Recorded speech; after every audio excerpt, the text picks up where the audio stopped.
100 millions de personnes à travers l'Europe sont en situation de handicap. Pour rappel, c'est 15% à travers le monde. 27 ministres en charge du handicap se réunissent à Paris après-demain pour une grande journée d'échange. L'objectif, c'est d'améliorer le quotidien de ces personnes. Un événement dans le cadre de la présidence française de l'Union européenne. Bonsoir Sophie Cluzel. Bonsoir. Soyez la bienvenue sur TV5 Monde. Vous êtes secrétaire d'État française chargée des personnes handicapées en situation de handicap. Alors commençons d'abord peut-être par une belle image qui nous vient des Jeux paralympiques qui se déroulent en Chine. Cécile Hernandez a décroché ce lundi l'or paralympique en snowboard cross. Vous avez adressé un message de félicitations à cette athlète. C'est important pour la France de glaner le maximum de médailles dans ces disciplines? D'abord, les Paralympiques sont très importants parce que c'est comme ça qu'on change le regard sur ces athlètes qui sont des athlètes extraordinaires. Je devais aller à Pékin, mais malheureusement, nous n'avons pas pu à cause de certaines annulations de vol. En tout cas, nous sommes là pour les soutenir. L'ensemble des Françaises et des Français sont derrière notre équipe de France unifiée. Médaille d'or, bien sûr, pour Cécile, mais il y a eu aussi médaille d'argent pour Marie Bochet, pour Arthur Bochet, voilà. Et puis Tiffaine aussi de place, qui a eu une belle, très belle médaille.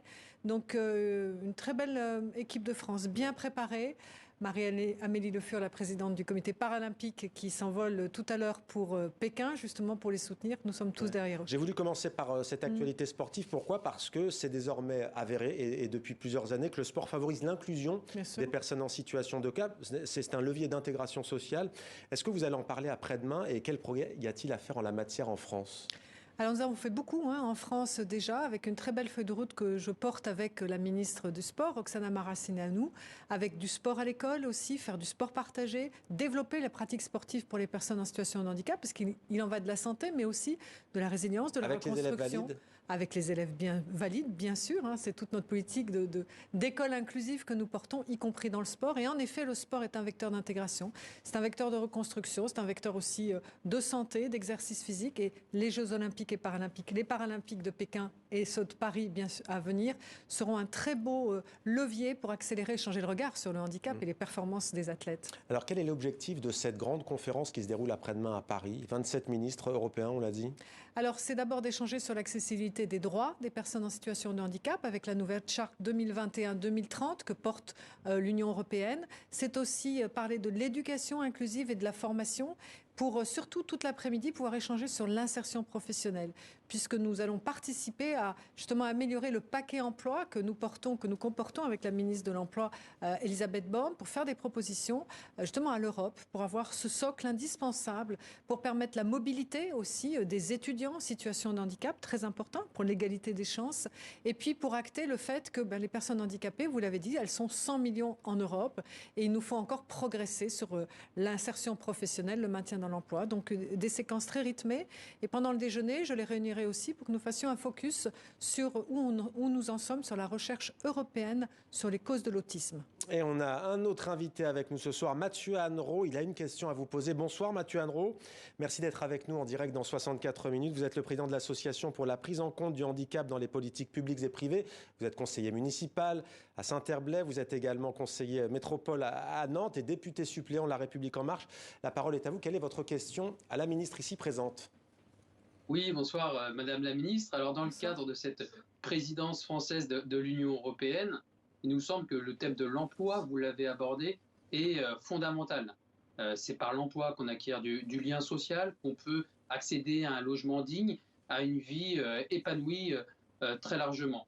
Donc justement, il nous semble qu'au niveau européen, on a pu déjà avancer en France sur ces sujets ces dernières années, grâce aux mesures gouvernementales, mais au niveau européen, il nous faut enclencher une nouvelle dynamique, un nouveau socle peut-être, qui pourrait justement compiler les bonnes pratiques, les projets novateurs des différents États membres, impulser également que l'Union européenne impulse une politique du travail vers les États membres, et puis enfin aller vers une harmonisation pour ouvrir le marché du travail, pour que le marché du travail européen soit pleinement inclusif, peut-être justement mettre sur la table la question des quotas d'emploi des personnes handicapées au niveau européen, une harmonisation au sein de différents États membres. Eh bien oui, ça va être un vrai sujet parce que en France, nous avons mis des mesures extrêmement incitatives. Alors nous avons en fait deux piliers en France. une obligation d'emploi avec 6% de quota depuis 33 ans.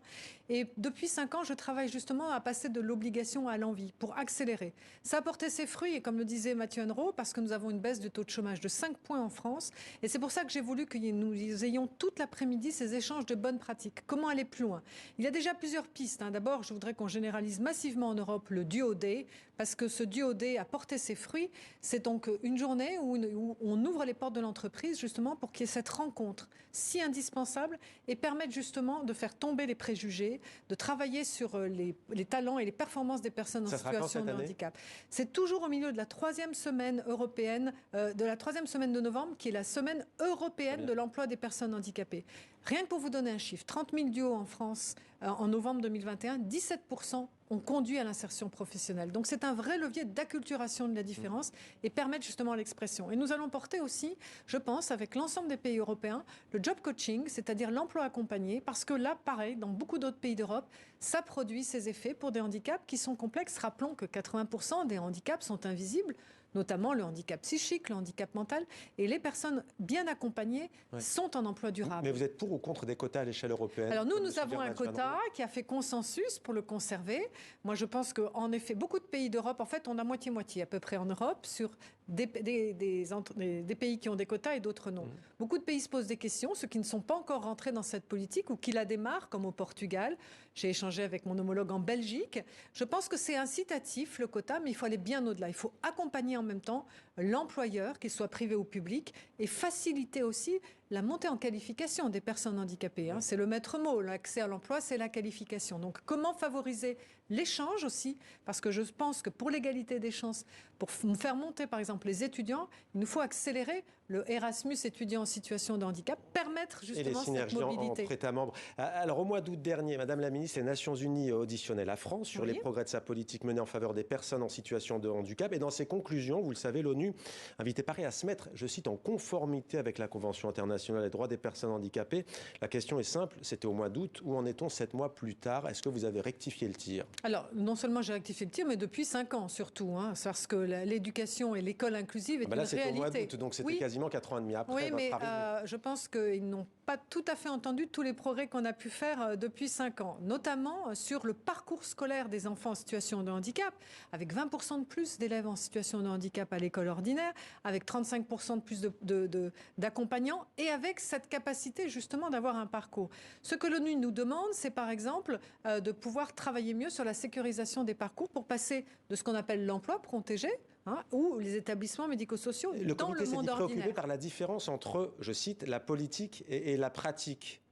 Oui, mais alors la pratique, c'est une réalité sur nos territoires. Et en fait, ce qu'il nous faut accélérer, c'est l'équité territoriale. Ça, c'est très, très indispensable. Parce qu'il y a beaucoup de très bonnes pratiques en territoire, mais qui ne sont pas assez équitables.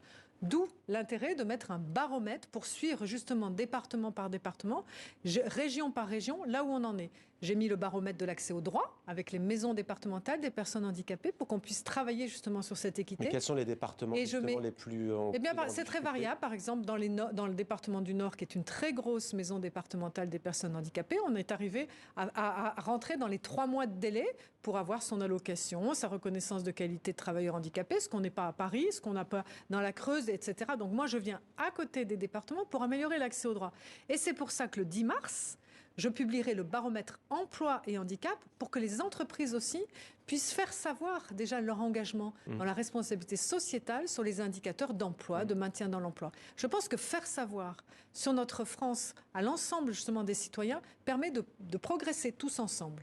8000 personnes, dont 1500 enfants, principalement porteuses de troubles du spectre autistique, vivent en Belgique. Aujourd'hui, sont prises en charge en Belgique. Il y a eu plusieurs scandales pourtant dans ce pays, mais le nombre ne cesse d'augmenter de la France vers la Belgique. 2019, par exemple, 550 enfants et adultes sont partis faute d'avoir trouvé une place en France. L'État français se défausse-t-il toujours vers son voisin belge en la matière? Pas du tout. Au contraire, nous avons très bien travaillé avec mon homologue wallonne. Il y a eu un moratoire, c'est-à-dire un arrêt des départs en Belgique pour les enfants depuis 5 ans, sauf les personnes qui veulent y aller encore. Et sur les adultes, j'ai mis la même chose en février de l'année dernière. Avec mon homologue wallonne, nous avons travaillé pour justement que cessent les départs en Belgique, sauf les départs encore qui sont volontaires. Donc nous mettons le paquet pour trouver les solutions et les créer. Comment font ceux qui restent du coup? Ceux qui restent en Belgique. Ceux qui ne peuvent pas partir, vous dites. Nous trouvons justement les solutions de proximité. Je vous donne 2 exemples. Nous avons fermé un établissement belge parce que justement il y avait une mauvaise prise en charge avec des dysfonctionnements très importants. Il y a eu un scandale en janvier dernier d'ailleurs. 75 personnes. Et nous avons trouvé pour 54 d'entre elles qui voulaient rentrer en France des solutions immédiates en proximité.